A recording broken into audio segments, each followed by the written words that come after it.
국민의힘 이준석 대표 얘기를 하지 않을 수가 없는데 청와대에 무슨 이준석 휴대폰을 압수하라 무슨 그런 청원까지 올라왔습니까? 네, 그렇습니다. 뭐, 그 청원인은 지금 이준석과 관련해서 2030과 관련된 그런 이 특정한 그런 이 보고서만 인용을 해서 사람들한테 발표를 하고, 해당 행위를 하고 있다. 그러므로, 나라를 안정시키기 위해서는 휴대폰을 압수해야 된다. 뭐 이런 정말 기발한 어쨌든 청원을 지금 올렸습니다. 그러니까 윤석열 후보 이 선출 이후 네. 뭐 윤석열 후보가 젊은 층으로부터는 조금 경선 결과를 보면은 지지를 못 받은 게 사실 아닙니까? 네네, 그러니까 상대적으로요. 당심에서는 이기고 민심에서는 졌단 말이에요. 홍준표 네네, 후보한테. 네. 그러면서 이제 주로 홍준표를 많이 지지했던 2030들이 아무래도 마음이 좀 상한 사람들도 있을 것이고 있겠죠. 그 중에는 또 뭐 역선택으로 들어온 사람들도 당연히 일부 있겠죠. 아주 뭐 극소수지만 있지 않겠느냐. 예, 예. 그런 사람들 일부가 이제 탈당을 했다는 것 아니겠습니까? 그런데 네네. 어떤 경선이든 끝나고 나면은 네. 서로 앙금이 있기 때문에 그렇죠. 일부는 탈당하고 또 들어온 사람도 있고 그러는 거예요. 예, 예. 근데 문제는 지금 2030이 엄청나게 출당 러시가 이루어지고 있다. 이게 해갖고 지금 문제가 된 거 아닙니까? 네, 그렇습니다. 그런데 사실 저도 취재를 좀 해봤어요. 그래서 진짜 각 당의 당직자들한테 직접 취재를 한 겁니다. 그런데 지금 교수님께서 말씀하신 그대로 대답을 해요. 솔직히 말하면 모든 당의 선거는 큰 선거가 치른 다음에 그 한 1개월 이내에 수많은 숫자가 탈당을 한다. 예. 그건 첫 번째는 조직 동원, 그러니까 이 전혀 정치에 관심이 없던 사람이거나 혹은 친인척들 후보에 또는 아는 사람들 뭐 해갖고 일단 좀 저기 들어와줘. 그래서 나가도 돼 해갖고 들어온 사람들은 분명히 있어요. 이 사람들은 그래 내 들어줬지 그러고 나가는 사람들도 있고, 또 두 번째는 정말 어떤 A 후보의 열혈 지지층, 예. 아니면 고정 지지층 중에 진짜 열혈 지지층이 있지 않습니까? 묻지 마. 나는 이 사람이 제일 좋아. 근데 상대 B 후보가 됐을 경우 나 탈당할래 하고 빠져나가는 숫자, 뭐 이런 숫자들을 보면 러쉬라고 할 수 있을 정도로 사실 숫자가 이렇게 급출렁거리는 건 맞다. 그런데 그런 것들을 대개는 보도하지 않는다. 왜냐하면 다 컨벤션 외 상황이고요. 또 그 순간만큼 또 언론과 허니문 시간이거든요. 또 이 권력을 또 장악을 했으니까 거기에 대해서 다 순응을 하는 겁니다. 이 사람들이 나간 걸 왜 보도를 해? 이런 정도인데 이번에는 그거를 아예 당에서 당대표가 내놓으라 하고 이렇게 문제가 있습니다 하고 지금 드러내는 거예요. 아니 언론에 나가서 당대표가 동네 방네 떠든 거 아닙니까? 우리 당에서 2030이 지금 엄청나게 나가고 있습니다. 물론 뭐 김재원 최고위원이 뭐 한 40여 명 출당했다 나갔다 한 것도 좀 적절치는 않은 것 같습니다만은 너무 그러나 지금 사실이 다르지 않습니까? 나간 사람도 일부 있지만 네네. 또 들어온 사람이 더 많다는 거 아닙니까? 네, 그렇습니다. 네. 그 숫자가 왜 들어온 사람 얘기는 안 하느냐 이거. 그렇죠. 4일간 탈당한 책임당원이 2,910명이랍니다. 그런데 11월 5일부터 11월 10일까지 입당자가 6,846명이라는 거예요. 그러니까 엄청나게 입당자가 늘어버린 거 아닙니까? 그렇죠. 그러니까 이준석은 이겁니다. 아니, 1,000원씩 낸 책임당원이 지금 그렇게 빠져나간 거고, 입당한 사람들은 지금 책임당원 아니야. 이렇게 지금 뭐 부정을 하는데, 지금 이렇게 입당한 6,800명은 아직 뭐 돈을 낼 기회가 없는 거예요. 돈을 내지 않은, 스스로 돈을 내지 않은 일반 당원이 아니고, 입당원서부터 내고, 그 다음에, 그 다음 순서가 이제 책임당원이 되기 위해서, 월 1,000원 내고, 그 다음에 뭐 6개월에 한 번씩 교육받고, 이 과정이 있거든요. 그래서 이준석도 스스로 인정을 했어요. 아직 그 사람들은 책임당원이 되기 전이다. 뭐 이렇게 표현을 했는데, 사실은 이 6,000명 이외에도 더 많이 지금 이 청원을 보내고 있다는 증거가 곳곳에서 드러나고 있는 거예요. 아니요.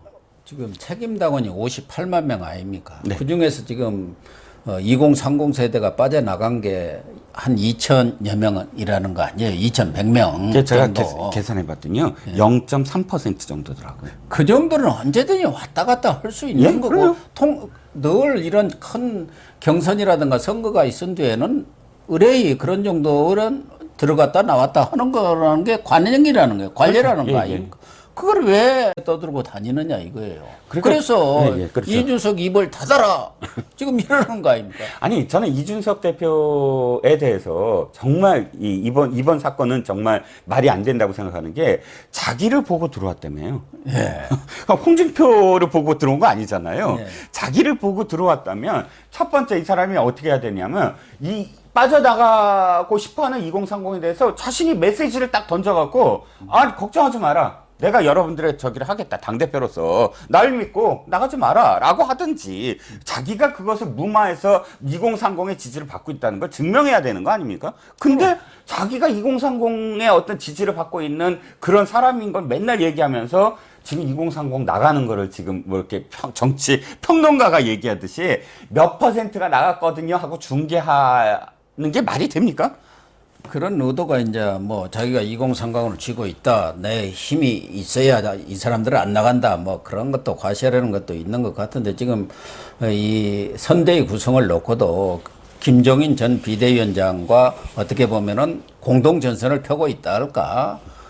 그런 것을 지금 보이고 있지 않습니까? 네. 어떻게 보면 김종인 전 비대위원장이 업혀가서 자기가 당대표로서 그러한 어떤 주도권이랄까 장악력을 놓지 않겠다는 그런 속내를 비친 것 아니겠습니까? 그렇죠. 결국은 후보가 당무 구성권을 갖고 있는 거예요. 네. 그런데 40조에 후보나 그러니까. 나나 동일하게 나도 당대표로서 당신은 윤석열은 후보로서 1대1로 하자 뭐 그런 의도가 숨어 있는 거 아니에요. 그래서 자기의 정치적 위상을 대선 이후까지도 지금 끌고 가려는 그런 의도 아닌가요? 아니 그러니까 제가 보기에는 이준석 대표는 국민의힘 대표가 아니라 2030 남성당 뭐 그 당을 지금 만들었는지 그 당만 지금 대변하고 있어요. 국민의힘을 대변하는 게 아니고 대표하는 게 아니고 국민의힘을 대표하는 대표라면 지금 이런 상황을 부추기고 드러내서 마치 우리가 지금 큰일 난 것처럼 해서 대통령 후보 된 사람을 후보 되자마자 이렇게 흔들어 놓고 해서 컨벤션 효과를 이렇게 삭감되는 그런 일을 자행하지 않겠죠. 그런데 이 사람의 계속 행동은 내가 말씀하셨듯이 2030 내가 당심 쥐고 있거든. 내가 알아서 잘할 거거든. 하면서 또 비겁하게 근데 김종인 선대위원장은 이렇게 얘기하고 있어라고 또 대변을 해요. 그 안에서 같아요. 자기 생각이 아니라. 물론 뭐 김종인의 퀴즈로 자타가 인정하는 거니까 김종인 그 의중을 뭐 대신한다고는 할 수가 있지만 그러니까 이 김종인 전 위원장에 대해서도 그 사람이 먼저 그냥 뭐 총괄 선대위원장 딱 정해버렸지 않습니까? 예. 예. 그렇죠. 근데 대변도 선택적 대변을 하더라고요. 이번 그 탈당에 대해서 김종인은 그거 아무것도 아니야. 그거 원래 선거 때마다 늘 치러지는 일이야. 그거 신경 쓰지 않아도 돼. 이렇게 말한 거는 왜 대변을 안 하죠? 어쨌든 뭐 이준석 대표가 좀 진중하게 네네. 이렇게 해달라는 게 여러 차례 주문들 아니었습니까? 자기 정치하지 말고 이제는 우리는 정권 교체가 가장 큰 자기 정치다. 그렇습니다. 정권 교체가 안 되면 이준석이가 무슨 소용이 있습니까? 예. 그런 큰 대의에 이렇게 좀 보고 정치를 해야 하는데 나이가 젊어서 그런지 너무 그 팔랑팔랑 이렇게 가볍게 처신을 하는 게 문제가 되는 것 같고 너무 자기 정치적 이해를 지금 따지고 있는 거 아닙니까? 지금 김종인 위원장하고 힘을 합쳐갖고 윤석열 지금 선대위도 지금 압박을 하고 있는 거 아니에요? 구성에 있어서도 네. 당 다 해체버리고 그 캠프 전부 해체해라. 거기 하이에나다. 어떻게 하이에나 합니까? 다 자기가 윤석열 후보 경선 당선되는데 무슨 도움을 주었어요? 거기서 다 힘을 모은 것 아닙니까? 아니 근데 자기 입으로 8.2 때 하이에나라고 한 사람들은 자기 당의 의원들 아니에요? 그 의원들의 대표 아니에요, 자기가? 자기들은 내가 볼 때는 왕파리 떼들이에요. 왕파리 떼들. 다리 탐내는 사람들이라는데 자기들은 지금 다리 탐 안 냅니까? 당대표 어떻게든 권한 유지하려고 하고 김정인은 총괄 선대위원장 지금 차지하려고 하면서 밀당을 하고 있는 거 아닙니까? 또 하나 지금 당직이라든가 이런 부분에 있어서도 후보가 왔으면 사무총장이라든가 이런 부분에 있어서는 후보 의견을 반영해야죠. 즉각 반영을 해야죠. 네네.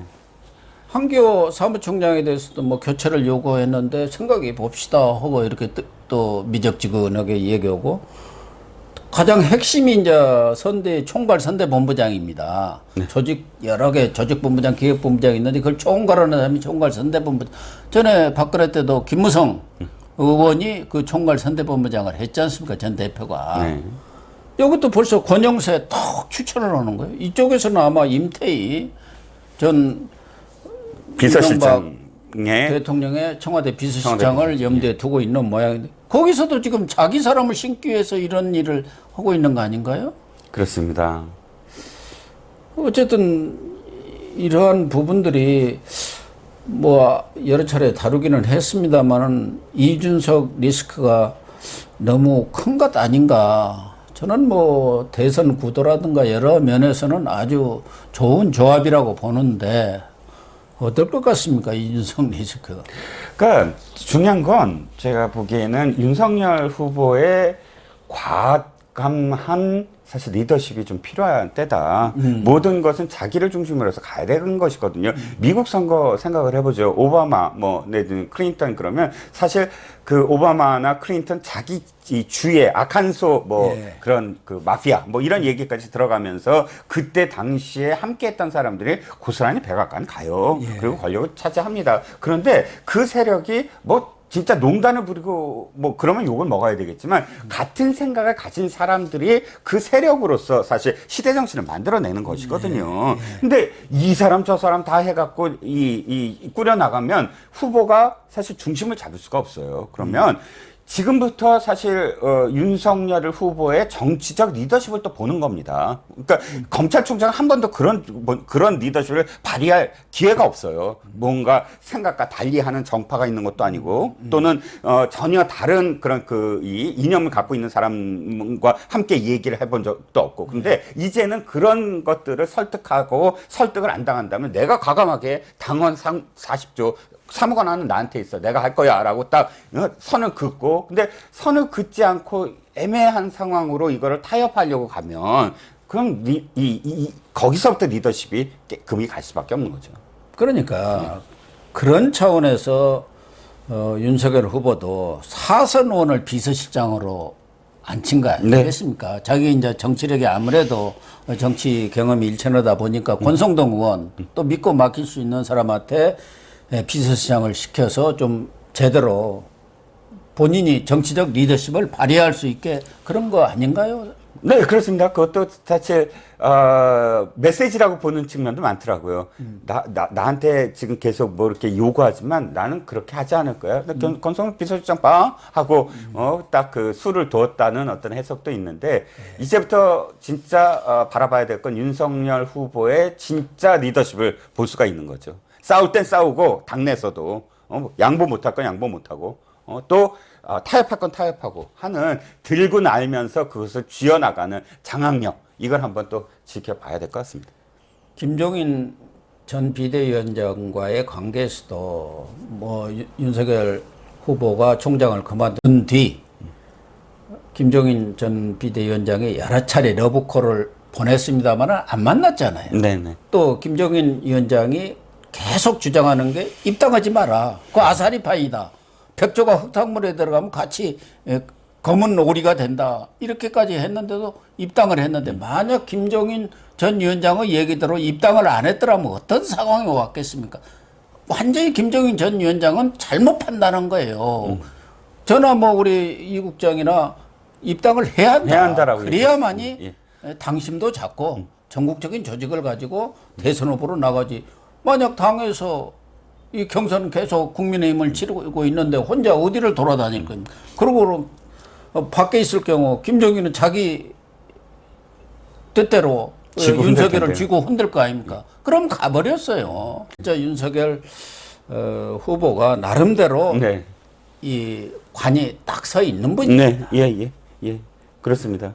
그러니까 들어와서 어쨌든 자기의 서사를 만들어 나갔잖아요. 예. 스토리를 만들어 나갔고. 그러니까 짧은 순간 4개월밖에 안 된 사람, 5개월밖에 안 된 사람이 갑작스럽게 정치적 스토리를 만들어내는 게 쉽지 않거든요. 예. 그런데 만약에 입당하지 않았다면 여기서는 홍준표가 뭐 이렇게 되고 뭐 하면서 스토리가 다 이쪽은 탄탄해질 겁니다. 예. 바깥에서는 조명을 받을 수가 없어요. 그렇습니다. 제1야당의 지금 경선 과정이 쫙 익사이팅하게 지금 진행되고 있는데 바깥에서 공준전 몇 번 한다고 거기서 그만큼의 어떤 이 이미지나 스토리를 엮어나갈 수가 있었겠습니까? 뉴스에 관심을 받을 수가 없죠. 그래서 얼면서 해갖고는요. 그렇죠. 그래서 결국은 고건이나 반기문 꼴이 예. 될 수밖에 없었을 것이다. 근데 여기에 들어와서 호랑이 굴에 들어와서 어쨌든 호랑이들을 지금 잠재운 거 아닙니까?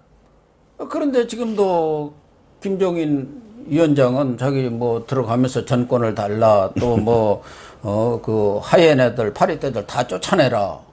그래가지고 소수 정예로 내가 만든 그 네 사람들로 그 대선 캠프를 운영할 수 있도록 해달라 이렇게 이야기하고 있는데 그건 맞지 않은 거 아닌가 저는 그렇게 생각을 합니다. 오징어 게임의 줄다리기처럼 네. 사실은 김종인과의 줄다리기도 저는 스토리가 될 수 있다고 봅니다. 그러니까 그걸 자꾸 언론이 뭐 싸운다, 무슨 뭐 지금 진흙탕이다 또는 컨벤션 효과가 없어질 거다 이렇게 얘기하지만 저는 거꾸로 계속 여기 이 집중할 수 있게 만들어주는 이슈거든요. 그래서 이 눈꼴 사납게 완전히 이 선만 넘지 않는다면 김종인 그 노예한 정치인과의 정말 줄다리기를 계속 밀당을 하면서 사실 시간 관리도 하고 하면서 이 리더십을 보였으면 하는 바람입니다.